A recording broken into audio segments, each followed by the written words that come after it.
سال گزر جانے کے بعد آج ماڈرن سائنس اس جگہ پر آ رہی ہے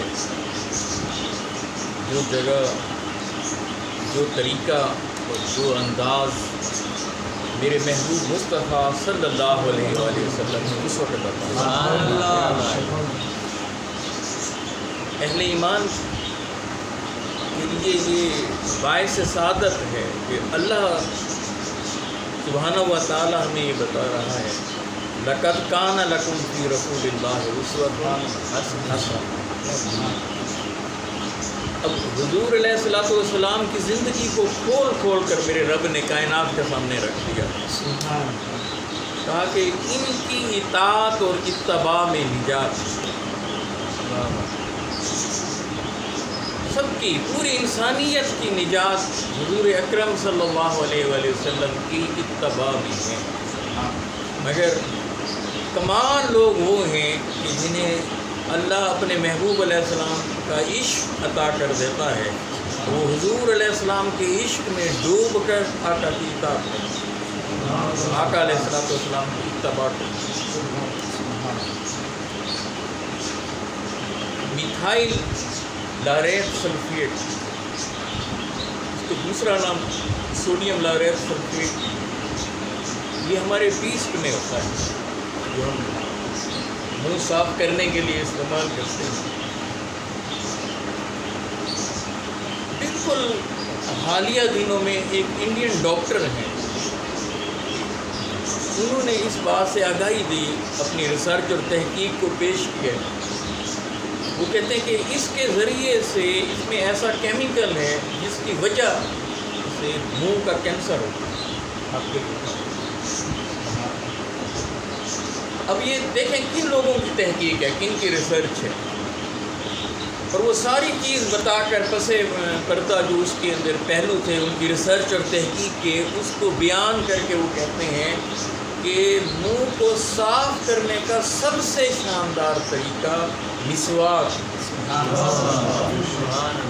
ماڈرن سائنس، میڈیکل سائنس جہاں آج پہنچ رہی ہے، آج جو رائے قائم کی جا رہی ہے اور جو مشورہ انسانیت کو دیا جا رہا ہے ہیلتھ پوائنٹ آف ویو سے، ہمیں 1500 سال پہلے وہ چیز بتائی۔ انگلینڈ کی یونیورسٹی کی تحقیق ابھی یہ سامنے آئی، اب یہ اخبارات کی زینت بن رہی ہے، مختلف ٹاک شوز میں بھی اس کو ہائی لائٹ کیا جا رہا ہے۔ انہوں نے کہا کہ چہرے پر داڑھی رکھنا، مرد کا چہرے پر داڑھی رکھنا، یہ کینسر کے بچاؤ کا سب سے اہم ذریعہ ہے۔ آپ ذرا اندازہ کیجیے۔ اسی طرح حضور اکرم صلی اللہ علیہ وآلہ وسلم نے جو ہمیں طرز حیات عطا کیا ہے، آپ میرے آقا کے سونے کا انداز دیکھیں، کیسے دائیں پہلو پر لیٹیں، کیسے دائیں رخسار کے نیچے ہتھیلی رکھ کر لیٹیں۔ آج ماڈرن سائنس بتاتی ہے کہ جو اس انداز کو اپناتا ہے سوتے ہوئے، تو اسے ہارٹ اٹیک ہونے کے چانس نہ ہونے کے برابر ہوتے ہیں۔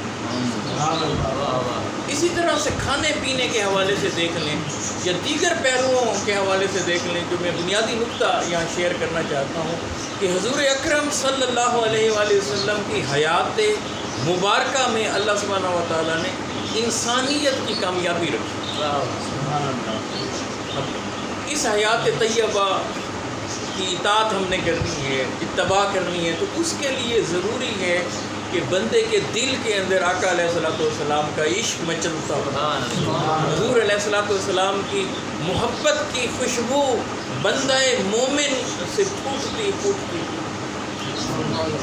صحابہ کرام کو، اہل بیت اطہار کو جو سب سے اہم کامیابی ان کی زندگیوں کے اندر ہمیں دکھائی دیتی ہے کہ وہ حضور اکرم صلی اللہ علیہ وآلہ وسلم سے ٹوٹ ٹوٹ کر محبت کرتے ہیں۔ ان کے محبت کے انداز آپ دیکھیں نا، آقا علیہ السلام کے کسی ایک انداز کو دیکھا، غور و فکر بھی کرنے کی ضرورت نہیں سمجھی، عقلی پیمانے پر پرکھنے کی ضرورت نہیں سمجھی۔ کیوں کہ یہی تو ایمان کا تقاضا ہے کہ محبوب کو بس دیکھتے جاؤ اور اس کی ادا کو اپناتے جاؤ۔ سیدنا ابی محذورہ رضی اللہ تعالیٰ عنہ، انہوں نے ایک لٹ رکھی ہوئی تھی، باقی سارے سر کے بال کٹواتے تھے، ایک لٹ کو نہیں کٹواتے تھے۔ اب اندازہ لگا ایک لٹ وہ بڑھتی رہی حتیٰ کہ وہ زمین پر لگنے لگ جاتی۔ صحابہ ان سے پوچھتے ہیں کہ کیا وجہ ہے کہ آپ باقی سر کے بالوں کو کٹواتے ہیں، اسے کیوں نہیں کٹواتے؟ کہنے لگے کہ بات یہ ہے کہ میرے حبیب علیہ الصلوۃ والسلام نے ایک بار میرے سر پر یہاں ہاتھ رکھا جہاں میرے محبوب کا ہاتھ رکھنا ہوا تھا، ان بالوں کو اب میں کیسے کٹواؤں؟ محبت کا ذرا ان کا انداز دیکھیں، تڑپ ان کے اندر اتنی۔ غزوہ تبوک کے موقع پر خیمے لگے ہوئے تھے، ایک صحابی ان کا نام عبداللہ رضی اللہ تعالیٰ، انتہائی خوبصورت قرات کرتے۔ اب ذرا دیکھیں، دن بھر جہاد کرتے رہے، ساری رات وہ اپنے خیمے میں اونچی آواز سے تلاوت کرتے۔ صبح کسی نے رسول اللہ صلی اللہ علیہ وآلہ وسلم کی بارگاہ میں عرض کی، یا رسول اللہ دیکھیے نا، یہ دکھانے کے لیے یوں محسوس ہوتا ہے کہ جیسے ان میں ریاکاری ہو، اتنی اونچی اونچی ساری رات تلاوت کرتے رہے۔ میرے حبیب علیہ الصلوۃ والسلام نے فوراً روک دیا، کہا کہ نہیں، ان کے بارے میں یہ مت کہنا کہ یہ تو میرا عاشق ہے، مجھ سے سچی محبت کرنے والا۔ کچھ دنوں کے بعد ان کا انتقال ہو گیا، اب وہ فوت ہو گئے تو اللہ کے حبیب صلی اللہ علیہ وآلہ وسلم ان کی جنازہ کے لیے جاتے ہیں، حتیٰ کہ قبرستان میں دفن کرنے کے لیے پہنچتے ہیں۔ جب ان کو لحد میں اتارا جاتا ہے تو رسول اللہ صلی اللہ علیہ وآلہ وسلم خود ان کی لحد میں اترتے ہیں، ان کی قبر میں اتر کر میرے حبیب علیہ السلام ان کے چہرے کو پکڑ کر قبلہ رخ کرتے ہیں اور پھر یہ دعا دیتے ہیں، اے اللہ، یہ تیری بارگاہ میں آ رہا ہے، اس انداز میں آ رہا ہے کہ میں اس سے راضی ہوں، مولا تو بھی اس سے راضی ہو جا۔ سیدنا ابو بکر صدیق